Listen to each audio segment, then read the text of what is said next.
Today is the 2nd of...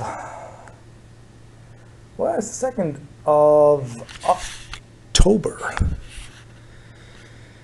That's right, isn't it? Let me just check.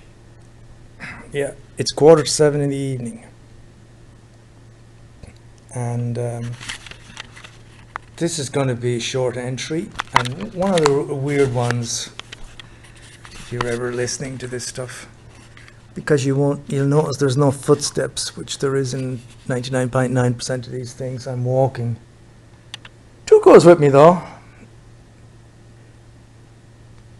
But I just thought I'd just mention today, at the moment I'm just picking at my sock because there's been something in my sock has been bothering me for the last few days. I can't feel anything, but it's like something sticking in me. Anyway, today Flo went off this morning to do a yoga and I walked Tuco at 9. And then I came back and I started into this Super Prof, it's called. It's a French site where the idea is that I can teach English.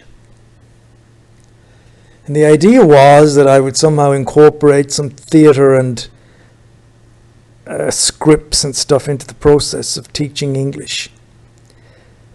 And so when I came back from the walk, I started looking for online scripts and short plays and things. And I was actually reading a few on some site.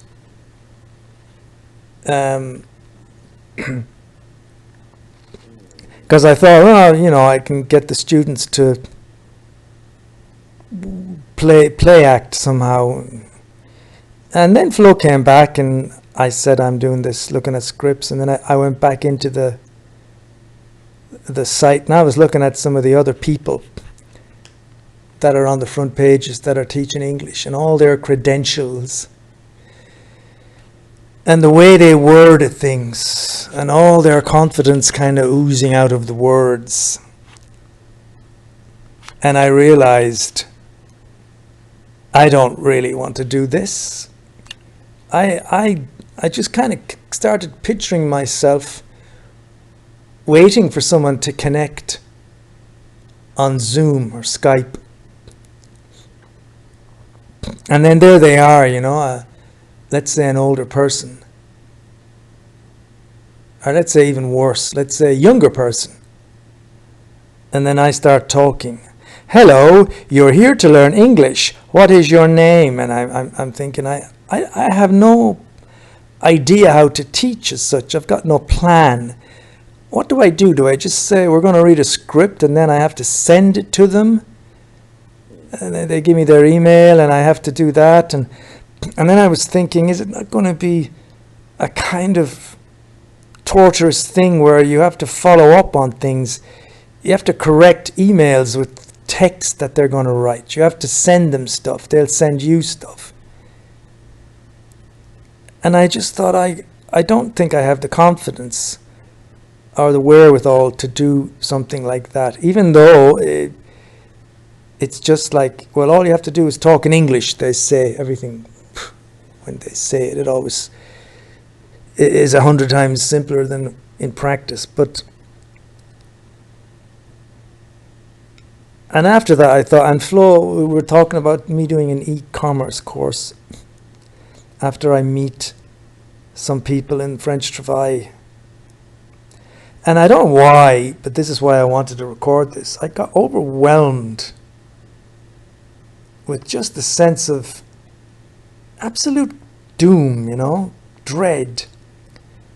And I felt kind of sick at myself when I thought, God, I really can't do anything. I have no confidence to do anything. I've got no plan, And I kind of thought for a second, it'd be like asking my mother to learn a course or teach people English. That's kind of the comparison between me. I'm like my mother. It's like I'm like a male version of her, totally kind of inept don't mean that in a bad way, from my mum. But she'd know what I mean. She wouldn't be suited to doing things like that. And it really got to me. I just got so... And I wanted to say to Flo, I don't think I want to pursue this teaching English, but I couldn't. Because it's so defeatist and it's so, oh, you haven't even tried, how do you know? And I ended up, I just felt worse than I felt in a long time. And at 1:30 I went to bed.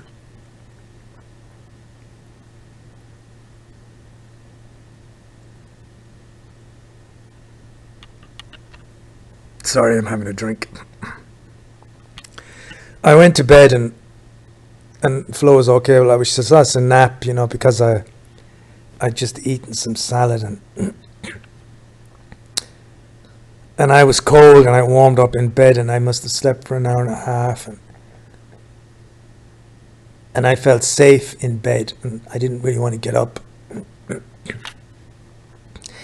And the feeling was so bad that the thought struck me, hey, you know what you could do to get out of this conversation with Flo about this stuff, to get out of having to write your announcement on this super prof site saying what a fucking great guy you are and how it's going to be a fantastic adventure for everybody.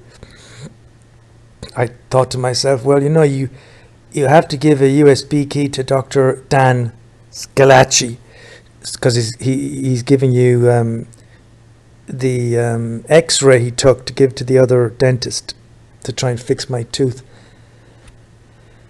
And that in itself was a kind of a thing I wasn't exactly looking forward to doing either.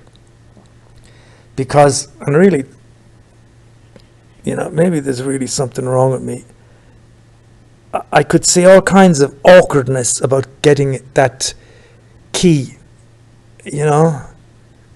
My mind starts thinking, I'll give it and then they'll forget to give it to him and then I'll call and they'll tell me to come back and then it won't be ready and then he'll get annoyed. All stuff that in the end, nothing happened at all, I left the key and then I came back an hour later and I picked it up. But the point is, I felt so bad that I jumped at the chance to drive to Manosque, which is not, normally these are not driving to the dentist. It's not something you go, oh yes, I can do that. And I did. I was so happy to find an excuse to get away from here, on this laptop. By the way, on the way back, talking about French, and the fact that all the words and all the stuff seems to have left me. I don't incorporate things, so I forget everything. And I just thought to myself, I can't remember what the word is for 12. 9, 10, 11. Is it 14? I guess it's 14. 14, 13. I will never, ever be in any way good in French.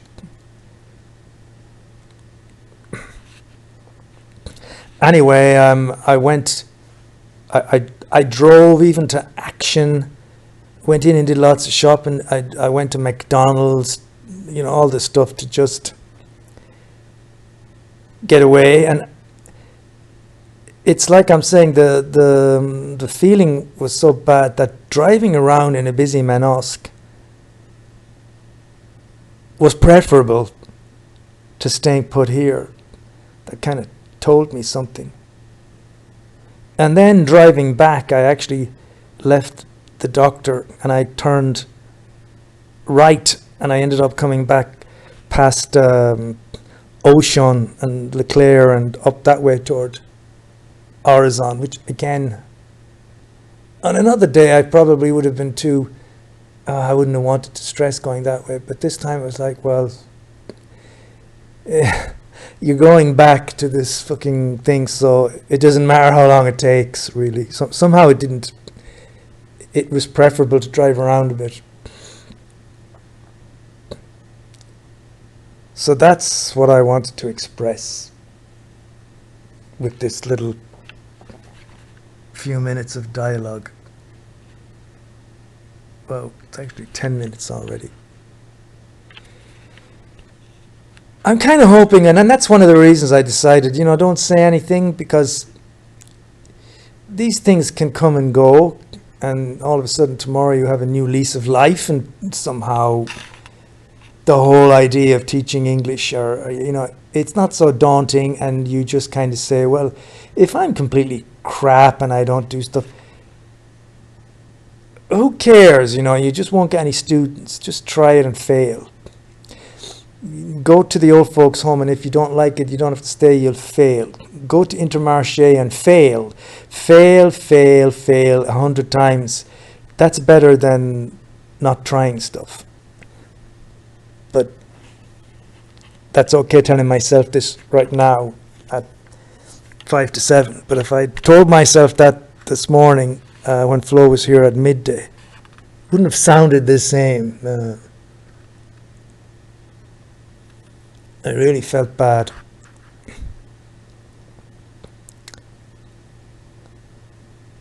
And now it's evening time. I'm going to just play some chess, I think.